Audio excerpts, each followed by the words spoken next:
Hey dudes, on today's Daunder we travel back through the mists of old Scotland to forgotten stones, hidden forts and battlefields where kingdoms were made and broken.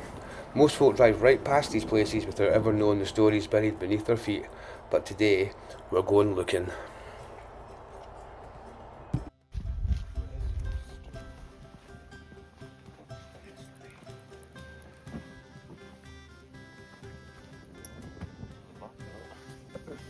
Even though the picture shows that had some. Whoa. That's a beauty.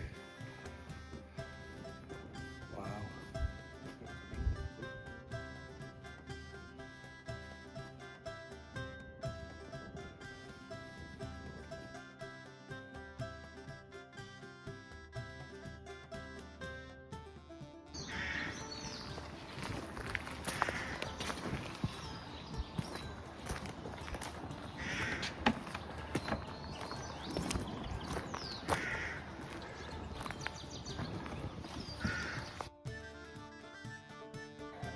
Famous stone, the original.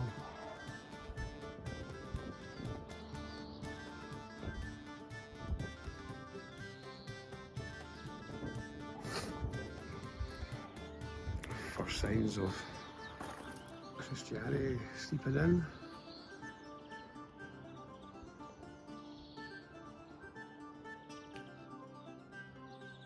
It's quite something.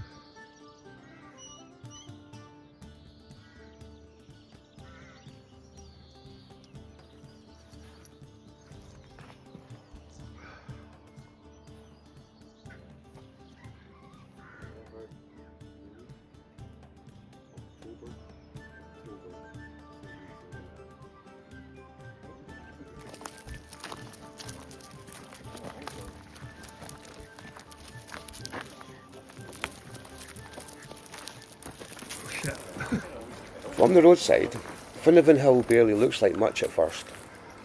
Just another wooded rise in the Angus countryside. And honestly, that's the thing with a lot of these ancient places. The hill itself might be obvious, but actually finding the way onto them, it's not always so simple. Sometimes you really need to look. Luckily, while wandering through the graveyard earlier, I met a couple of local dudes who pointed me towards the hidden back entrance through the deer gates. Without that, I'd probably still be stumbling about in the bushes somewhere down below. But once you finally get up here, the shape of the fort starts to reveal itself. The old ramparts still wrap around the summit, and scattered amongst them are the strange vitrified stones, rocks once heated to such intense temperatures they partially melted together almost like glass. Even now, standing up here with the wind cutting across the hilltop, the place still feels ancient, like the bones of a forgotten stronghold watching over the valley below. Inside a central compound area. I found the well.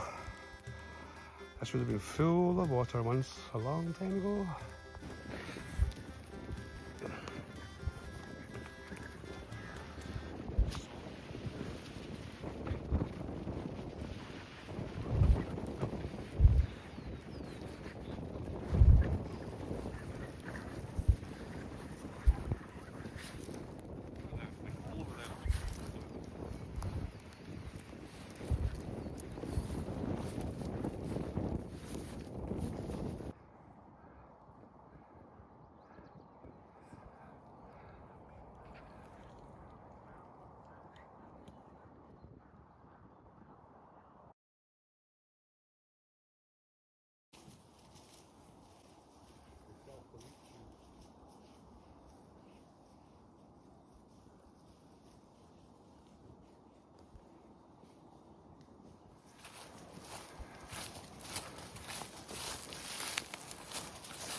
Right, this is what I love about the Daunders.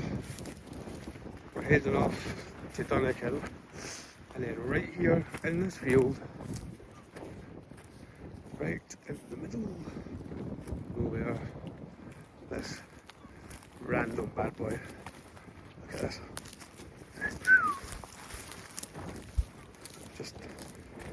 Just there. in the field.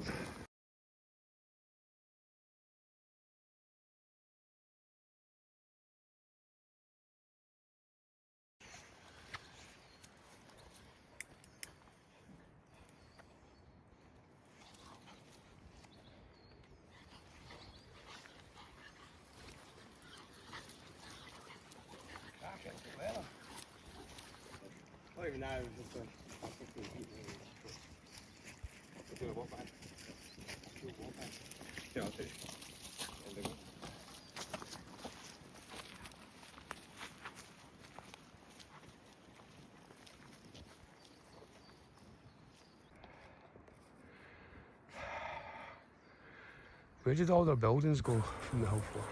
From this grassy hilltop, a Pictish army marched forth to fight one of the most important battles in Scottish history.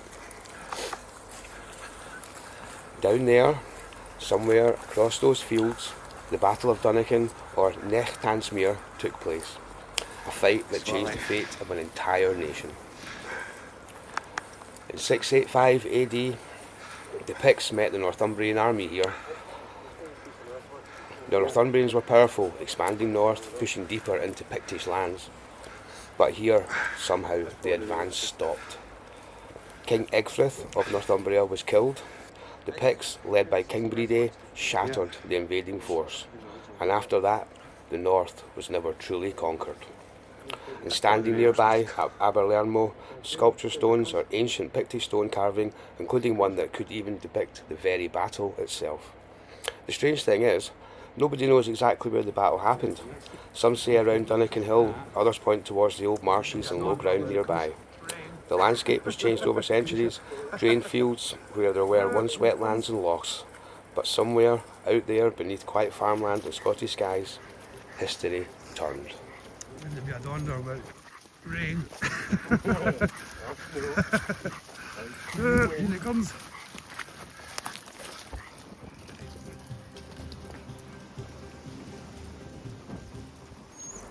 Most folk know Arbroath Abbey because of the Declaration of Arbroath, the famous letter declaring Scotland's independence to the Pope in 1320. And standing amongst these ruins, you can almost feel the weight of that history. Kings, monks, pilgrims, centuries of Scottish life once passed through these arches. But honestly, the thing that struck me most wasn't the declaration, it was the destruction. Because when you look at the scale of this place, the craftsmanship, the sheer effort it took to build, it's heartbreaking to think so much of it was deliberately torn apart during the Reformation.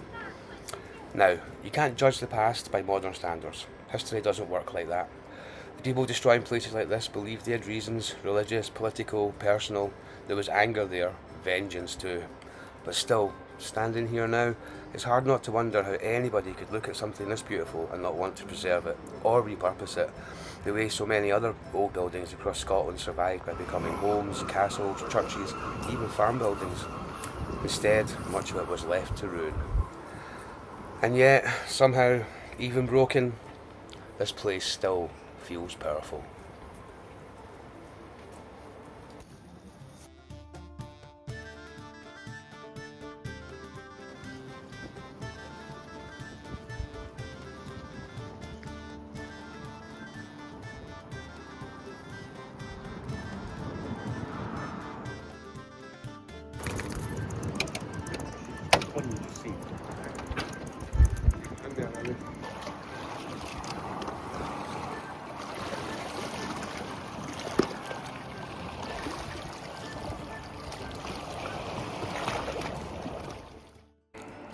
Thanks for watching.